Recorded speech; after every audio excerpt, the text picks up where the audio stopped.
This animated map shows the distribution of agrarian wealth in 15th century Asia. The massive populations of the Chinese and Indian empires were sustained by the incredibly fertile basins of the Yellow River Valley and the Indian subcontinent. But hovering just above these wealthy nations was a shared existential threat. The Central Asian steppes were a vast, unforgiving expanse of dry grasslands. The harsh climate here could not support large-scale farming.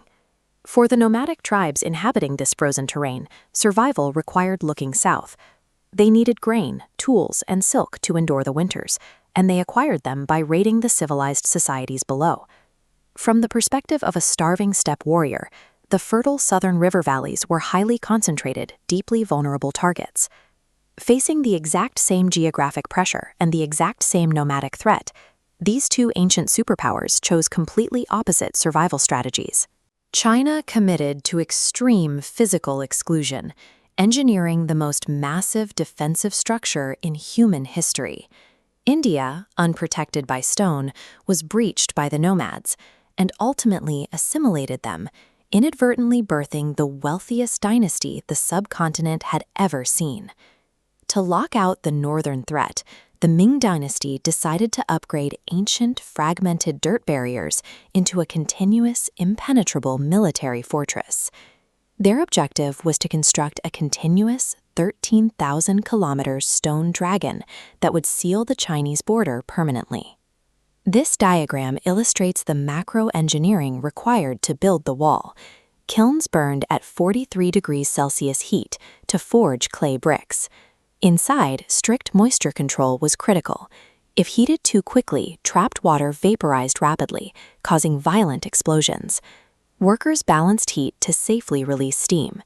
The completed bricks formed an active defense network. The wall was outfitted with roughly 25,000 watchtowers, allowing soldiers to use fire signals as an ancient, high-speed telegraph system across the mountains. Maintaining this construction required over 1 million laborers toiling in extreme temperatures. Exhaustion, starvation, and freezing conditions claimed the lives of approximately 400,000 workers. The Ming dynasty successfully executed a masterpiece of geographical lockdown. They prioritized the physical isolation of the empire over any human cost. Over 3,000 kilometers to the west, the wealthy Indian subcontinent had no massive stone dragon guarding its borders. This vulnerability drew the attention of Babur. Descended from the fearsome steppe warlords Genghis Khan and Timur, he crossed the mountains seeking India's legendary wealth. In 1526, Babur reached the plains of Panipat. He commanded a small force of 12,000 men. Waiting for him was the incumbent sultan, Ibrahim Lodi, commanding a massive army of 100,000 soldiers and 300 war elephants. This tactical map details Babur's strategy. He dug defensive trenches and aligned hundreds of bullock carts bound with leather belts, creating an artificial choke point. From the gaps, Babur deployed cannons. The explosions panicked Lodi's elephants, causing them to crush their own retreating infantry. Simultaneously, Babur's steppe cavalry unleashed a barrage of arrows. Using composite bows, they fired a lethal shot every 5 seconds, decimating retrapped Indian forces. The steppe nomads won. But instead of looting the capital and returning to the harsh winters of the north, Babur decided to stay. India's lack of a physical wall allowed it to be conquered, yet the land absorbed them. Babur's descendants assimilated into the local culture, laying the foundation for a deeply wealthy Indian superpower. Both survival strategies ultimately delivered immense prosperity. China sat securely behind its 13,000-kilometer wall, while India thrived within a unified 25 lakh square kilometer Mughal empire. Under emperors like Akbar and Shah Jahan, the descendants of steppe warlords became the world's most lavish patrons of art. They traded their nomadic tents for marble monuments.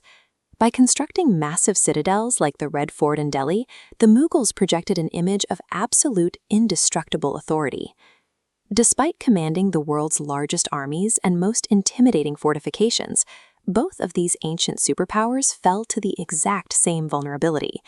The fatal blow did not come from the outside. In 1644, the Great Wall of China was never physically breached.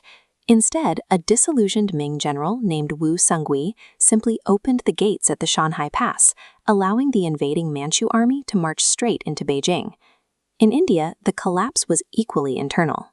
The Mughal Emperor Aurangzeb abandoned the empire's policy of assimilation. His extreme religious fanaticism and endless domestic wars fractured the trust of local kingdoms, stripping the empire of its internal cohesion. With the Mughal authority hollowed out from within, foreign colonial powers, most notably the British East India Company, swept into the fractured territory, taking control of a society too divided to defend itself. A 13,000-kilometer stone barricade and a massive sandstone fortress offer only the illusion of permanent security. Without the internal cohesion to support them, these grand structures are reduced to guarding only the memories of ancient empires.